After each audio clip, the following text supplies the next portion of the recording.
Por la señal de la Santa Cruz de nuestros enemigos, líbranos, Señor Dios nuestro. En el nombre del Padre, y del Hijo, y del Espíritu Santo. Señor mío y Dios mío, creo firmemente que estás aquí, que me ves, que me oyes. Te adoro con profunda reverencia.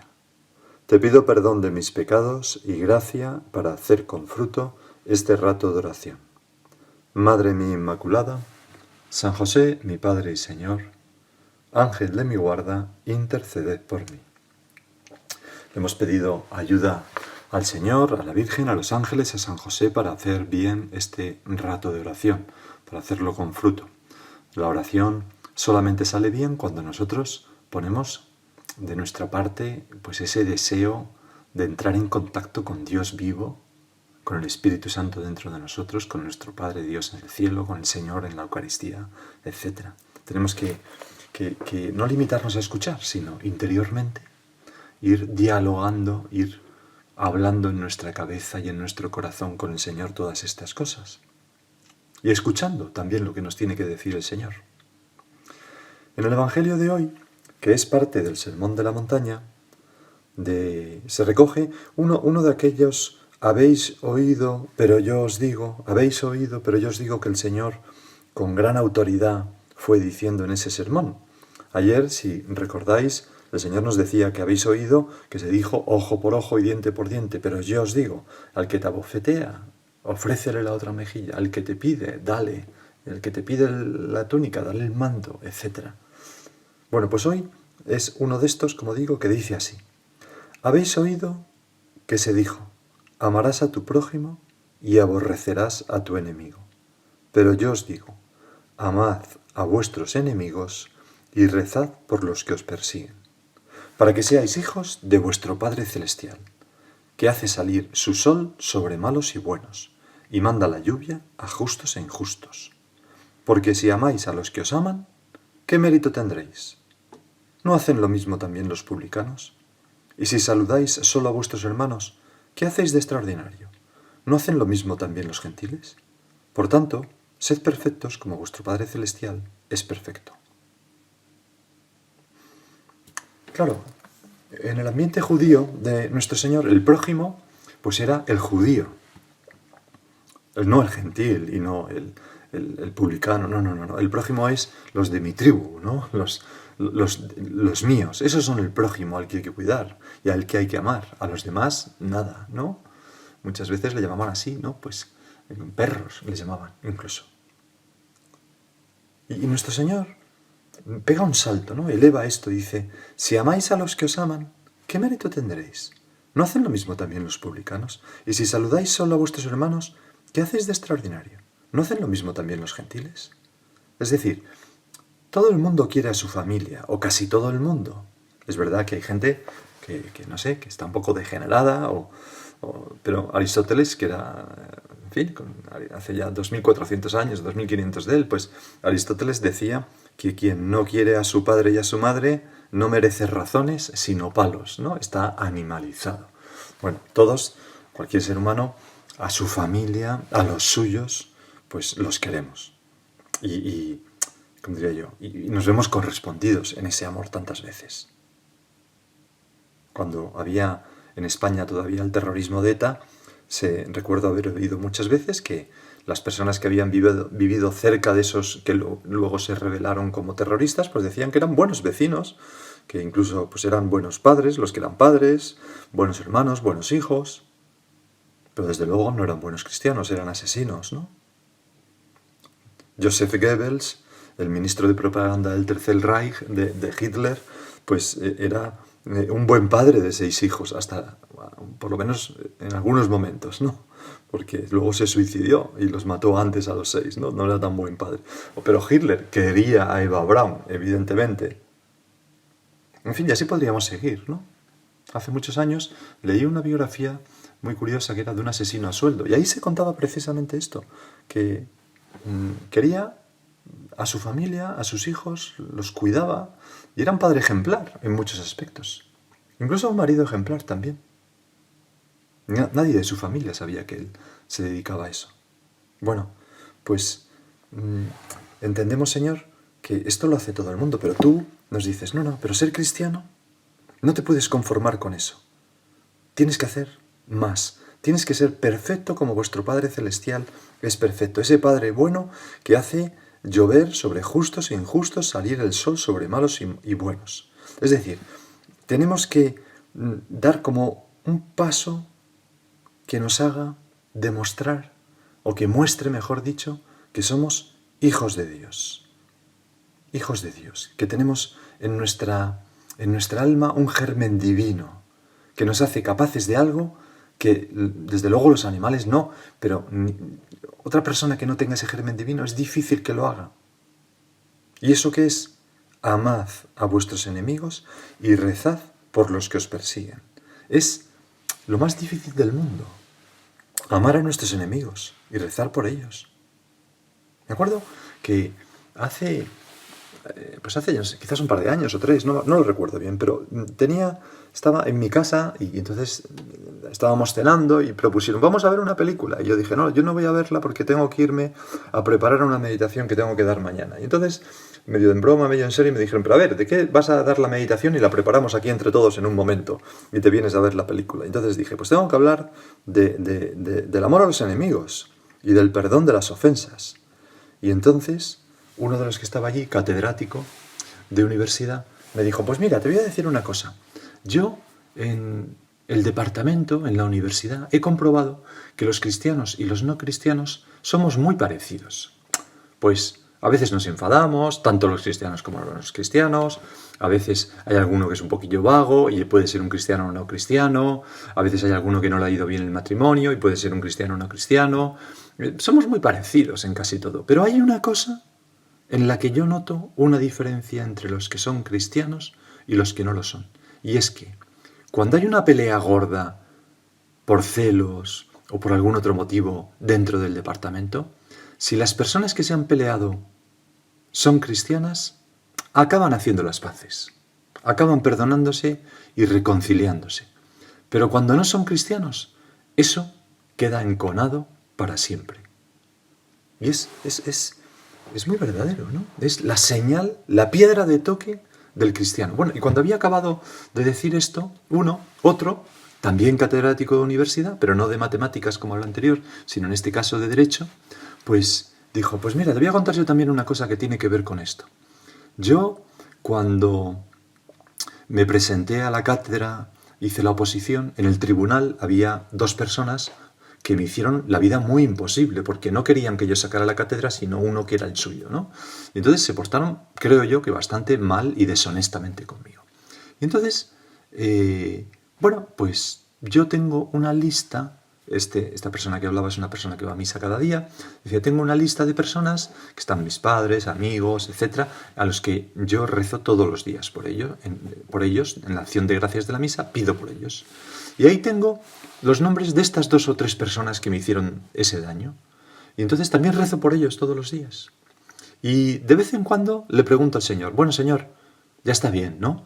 Vamos a ver, ¿los puedo quitar ya? Y entonces me paro a pensar un poco y el Señor más o menos me hace ver, no los puedes quitar todavía porque todavía tienes un poco de rencor hacia ellos. Y sigo rezando, y han pasado ya varios años, y rezo todos los días por ellos. Amad a vuestros enemigos y rezad por los que os persiguen. Estas personas que me decían esto, y sobre todo este segundo, estaba viviendo al pie de la letra lo que es la piedra de toque del cristianismo. Eso es lo que nos distingue. El amor que nos tenemos unos a otros y esto que nos dice el Señor, el amar a nuestros enemigos. ¿No hacen lo mismo también los publicanos cuando queremos a nuestra familia? ¿Qué hacéis de extraordinario? ¿No hacen también los gentiles cuando queréis a vuestros hermanos? Amad a vuestros enemigos. Eso es lo que marca la diferencia. No sé si sabes por qué se dice lo de piedra de toque.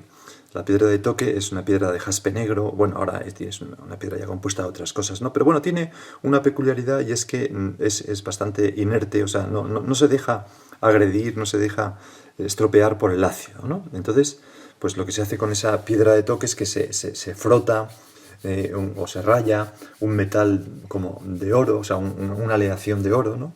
Y entonces, cuando se deja una huella del metal en la piedra, pues se echa una gota de ácido nítrico y según el color que coja esa huella, pues se sabe la pureza del oro. Es decir, la piedra de toque revela la cualidad de un metal noble. Puede hacerse con oro o con plata. Bueno, pues la piedra de toque de un cristiano es el amor a los enemigos, que significa que revela hasta qué punto somos un buen cristiano. Amad a vuestros enemigos y rezad por los que os persiguen. Y dice nuestro Señor, para que seáis hijos de vuestro Padre Celestial, que hace salir su sol sobre malos y buenos, y manda la lluvia a justos e injustos. El Señor no hace acepción de personas, no divide entre buenos y malos, a todos quiere. Nosotros, Señor, hemos de hacer igual que tú, no poner etiquetas, estar abierto a las sorpresas. No sé si has visto esa película, se llama Enemy Mine, de 1985. Dennis Quaid es el protagonista, ¿no? Pues son un humano y un extraterrestre, pilotos caen en un planeta desierto, están solamente ellos dos. Desde el principio son enemigos, ¿no? Porque han combatido por ahí en las naves y tal. Entonces, poco a poco empiezan combatiendo, pero al final acaban haciéndose amigos en ese planeta y entendiéndose uno al otro, ¿no? Nosotros, Señor, te pedimos también que nos des un corazón lo suficientemente amplio como para dar una oportunidad a nuestros enemigos a que pasen a ser amigos. Nadie quizás nos está persiguiendo a este punto, ¿no? Pero no etiquetar para siempre, ¿no? Yo jamás con esta persona porque me hizo una vez. No, mal asunto. No, empezamos a ser como paganos cuando decimos eso. Otra cosa es que, Señor, ayúdame a perdonar, que no soy capaz, tengo todavía un rencor. Voy a rezar por esta persona. Porque el camino para amar a los enemigos es rezar por los que nos persiguen, claro. Para todo esto necesitamos perdonar, ya ha salido algunas veces. Evitar que las ofensas se enconen, que las heridas se hagan crónicas. Me impresionó mucho cuando leí en una entrevista que José Antonio Ortega Lara, aquel funcionario de prisiones que estuvo secuestrado 532 días, ni más ni menos, en un zulo pequeño, ¿no? Pues cuando salió, ya habían pasado como unos 7 o 8 años después de su liberación. Este hombre, que en la entrevista se veía que era muy buen cristiano, que iba a misa cada día, que tenía un director espiritual, ¿no? Pues él decía que el mayor daño que le habían hecho a aquellos secuestradores no fue el 1 año y medio que estuvo encerrado en el zulo, sino los 7, 8 o 9 años que le costó perdonarles. Y decía, porque no estamos hechos para tener odio, rencor dentro del corazón, y nos hace daño a nosotros. Ese fue el daño mayor que me hicieron, el tiempo que tardé en poder perdonarles. En la CNN salió una vez una entrevista en la que aparecía una mujer hutu de Ruanda que estaba tomando el té con un hombre al que ella misma presentó como miembro de una tribu tutsi que había asesinado a su familia.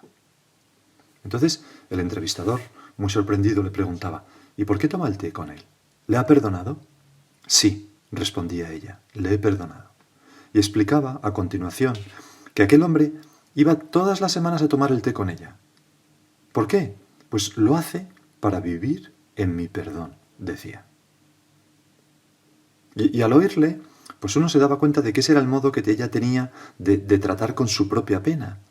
Y que ese era el modo que aquel hombre tenía de tratar con su dolor y con su arrepentimiento, y que del sufrimiento humano de ambos pues salía algo creativo, algo bueno. El perdón es lo único que cura esas heridas, es lo único que regenera a una persona después de haber hecho barbaridades, ¿verdad? Y siempre sale algo bueno, ¿no? Acuérdate de esa película de Los Miserables, como el obispo al que le roba este que había salido de la prisión, ¿no? Jean Valjean. Cuando le roba y están a punto de detenerlo, y lo detienen, de hecho le preguntan si aquello es suyo, él dice, no, se lo había regalado yo. Es como un gesto magnánimo que le da una nueva oportunidad a aquella persona, ¿no? Que no me acuerdo, he dicho Jean Valjean, pero no me acuerdo si se llamaba así o de otra manera, o ese era el policía, no me acuerdo. Tenemos, Señor, y te lo pedimos tanto, ¿no? ayúdanos a resistir esa tentación de no perdonar, de guardar para siempre un agravio, que ya digo, es una señal de paganización. ¿Qué ejemplo nos han dado tantas personas? He contado el ejemplo de dos, ¿no? Ahora te voy a contar el ejemplo de una tercera persona que leí también, ¿no? Un sacerdote que había estado mucho tiempo torturado en cárceles con el régimen comunista de un país del este. Y cuando cayó el comunismo y quedó en libertad, pues al poco tiempo, un día iba en un tranvía y se cruzó en el tranvía con su torturador, que estaba allí. Seguramente nadie sabía que aquel había sido un torturador. Y entonces se asustó de ver al sacerdote porque lo reconoció. Pensó que le iba a delatar. Y entonces el sacerdote se adelantó a él, le abrazó y le dijo, estate tranquilo porque te he perdonado. Es muy impresionante que haya, Señor, personas capaces de hacer esto. Podemos nosotros pensar, yo tengo pendiente algún perdón. Alguien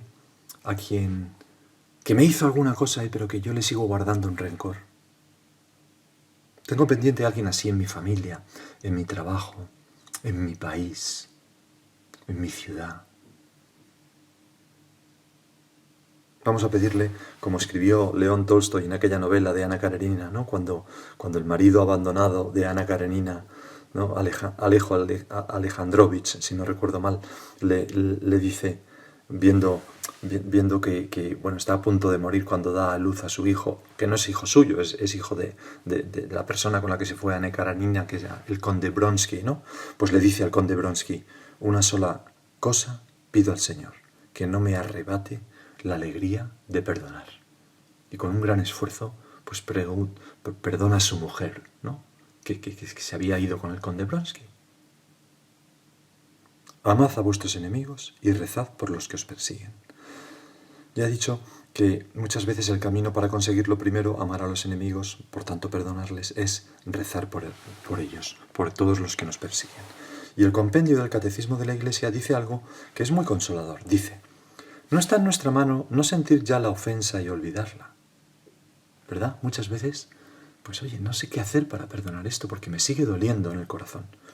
Dice, pues no está en nuestra mano el no sentir la ofensa y olvidarla. Pero el corazón que se ofrece al Espíritu Santo cambia la herida en compasión y purifica la memoria transformando la ofensa en intercesión. Este es el truco, ofrecer nuestro corazón al Espíritu Santo en nuestra oración. Y entonces, no preocuparnos más, dejarle que ese divino maestro, ese divino médico, vaya haciendo una operación de corazón, nos vaya cambiando el corazón y haciéndonos semejantes a Jesucristo, para ser capaces de perdonar. Porque claro, Jesucristo fue quien verdaderamente vivió esto que predicaba. Por eso nosotros lo podemos vivir, porque Él nos ha dado ejemplo. Él en la cruz le dijo, Padre, perdónalos porque no saben lo que hacen. Jamás hay un gesto hosco del Señor hacia nadie en el Evangelio. Podemos vivirlo porque nos ha dado ejemplo y podemos vivirlo porque nos da su gracia, la gracia de Dios, que nos va como divinizando y haciéndonos semejantes, y los dones del Espíritu Santo, el don de piedad, por ejemplo, para ver a todos los demás como hermanos, a pesar de que nos hayan hecho alguna ofensa.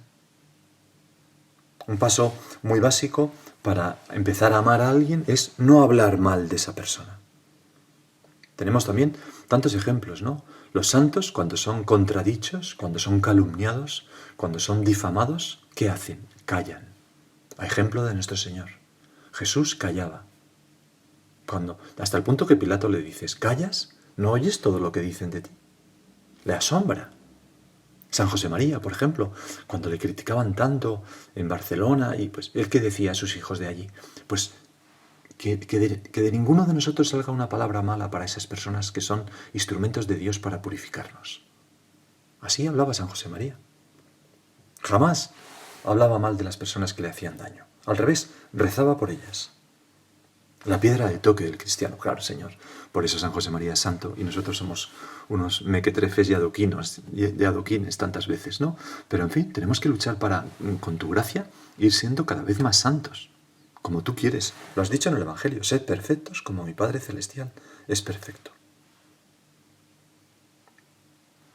Y aunque estamos hablando del amor a los enemigos, me gustaría leeros unas palabras del Papa y leérmelas a mí para hacer un punto de examen, que hablan no de los enemigos, sino de la propia familia, que a veces es donde podemos encontrar un enemigo temporal, ¿no?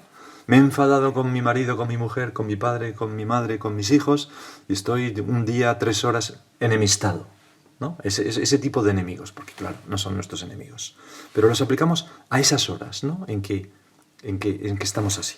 Decía el Papa: prefiero una familia con rostro cansado por la entrega a una familia con rostros maquillados que no han sabido de ternura y compasión. Esas son las familias.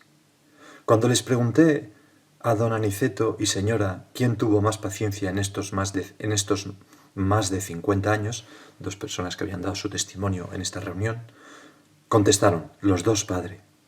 Porque en la familia, para llegar a lo que ellos llegaron, 50 años, de matrimonio, hay que tener paciencia, amor, hay que saber perdonarse. Padre, una familia perfecta nunca discute. ¡Mentira! Es conveniente que de vez en cuando discutan y que vuela algún plato. Está bien, no le tengan miedo. El único consejo es que no terminen el día sin hacer la paz. Porque si terminan el día en guerra, van a amanecer ya en guerra fría. Y la guerra fría es muy peligrosa en la familia, porque va socavando desde abajo las arrugas de la fidelidad. Y hablando de arrugas, para cambiar un poco el tema, recuerdo el testimonio de una gran actriz de cine latinoamericana, cuando ya casi sesentona comenzaba a mostrarse las arrugas de la cara y le aconsejaron un arreglito para poder seguir trabajando bien, que su respuesta fue muy clara: estas arrugas me costaron mucho trabajo, mucho esfuerzo, mucho dolor y una vida plena. Ni soñando las quiero tocar, son las huellas de mi historia. Y siguió siendo una gran actriz. Como dije antes, prefiero familias arrugadas, con heridas, con cicatrices, pero que sigan andando, porque esas heridas, esas cicatrices, esas arrugas son fruto de la fidelidad de un amor que no siempre les fue fácil. ¿Verdad que son pues unas palabras muy bonitas que podemos aplicar? Pues claro que yo con mi hermano tuve esta diferencia por motivo de la herencia, ¿no? Que es el mayor motivo de desajustes entre hermanos, ¿no? Las herencias. Qué cosa tan triste. Más de un padre, si hubiera visto lo que iba a pasar con sus hijos, se lo hubiera gastado todo en vida y hubiera hecho muy bien para por lo menos mantener la unidad de sus hijos. Bueno, pues si he tenido un desencuentro por esto, vale, pues es una herida, es una cicatriz, es una arruga que tengo, pero hay que pasar por encima de eso y hay que seguir amando con esa cicatriz. Hay que perdonar y hay que amar a ese enemigo que no es nuestro enemigo, que es un hijo de Dios y que es mi hermano. Vamos a acudir a la Virgen. Es una fuente dulcísima de perdón. Ella nos perdonó a todos en la cruz.